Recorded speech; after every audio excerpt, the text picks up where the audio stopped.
Pray for them kids. Just kidding. He gave him the care. He's a good dad. I get it. You're good. I'm all about that. Hey! You guys! Yes. Last comic. Yeah. Hey, guess what? Hey, is this your first time? This is your first time here, of course, right? Now, is this your first time ever? Wait, we're talking about comedy? Yeah, stand-up comedy. It's your first time ever. Yeah. Holy shit. Fresh meat. Hey, what do we do at the Drop Comedy Club? Not only if it's their first time here, but it's their first time doing stand-up. What do we do, guys?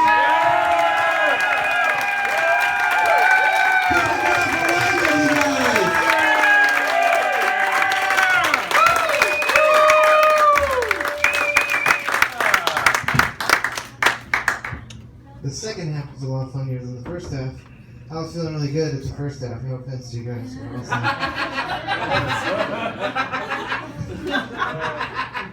I literally didn't come here to tell jokes. Like I told my buddy, hey, we should go check out this open mic night because I've always wanted to do comedy. I think it'd be enjoyable. And he got here. He was like, no, you're definitely going on stage. And I'm like, no. And then he was like, I'll buy your meal. And I'm like the level of unemployed that I was like, yeah, I could do that for $1.28 a minute.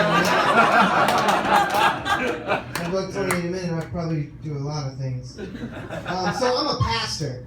I guess that's probably surprising. Right now I'm in graduate school getting my master's in divinity, which is like, wow, you probably don't get a lot of pastors. I told my mom. So it's actually kind of funny because I grew up, like, not only did I grow up in a really conservative home, I am a conservative home. So I told my mom, I was like, hey mom, I think I want to do comedy. And she was like, man, Logan, where are you going to do that at?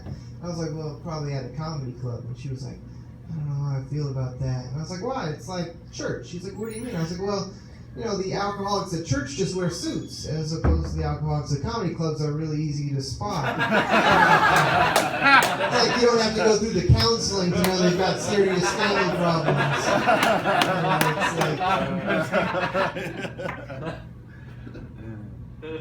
Another funny thing about my comparison to church is the congregation we had about 5 black people. And so that's a lot similar tonight. And most of them would leave before I got up and started talking. So that's cool too. I'm glad you guys stuck around.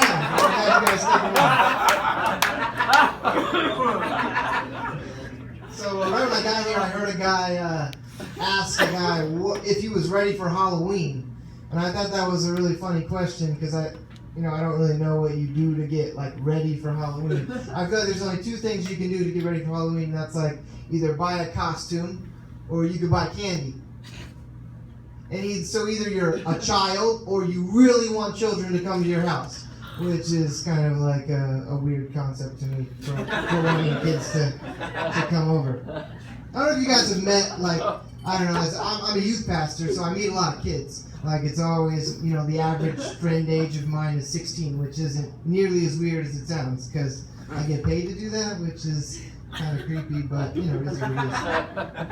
But, like, when I meet new moms, it's like they just had a baby or something, and you're like, oh, your baby's so cute. They're like, what's his name? And they're like, oh, his name is Coco. And I'm like, that doesn't sound, that's his name? Like, that's what you called him? And they're like, no, his name is Brad, but we like to call him Coco. I'm like this concept doesn't really make any sense to me, because I'm like, all right, so you have a baby, you named him Brad, but you decided that you wanted to call him, like, Coco, which is, like, so stupid. Like, moms are really dumb. It's like, I mean, it's okay if you're a mom and you have a nickname, but, like, the whole concept of nicknames for kids is, like, it's just dumb to me, because I started thinking about this concept, this idea that they're at the hospital and they're like, yeah, we should really name our kids Coco. And there's like this name Nazi, not to bring up the Nazis again because you killed that.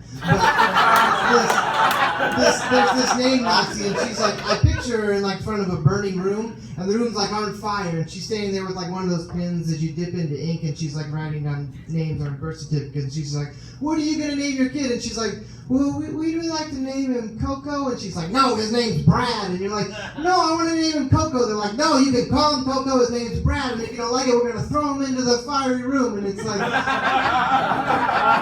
mom's that stupid to know that you can just name your kid Coco.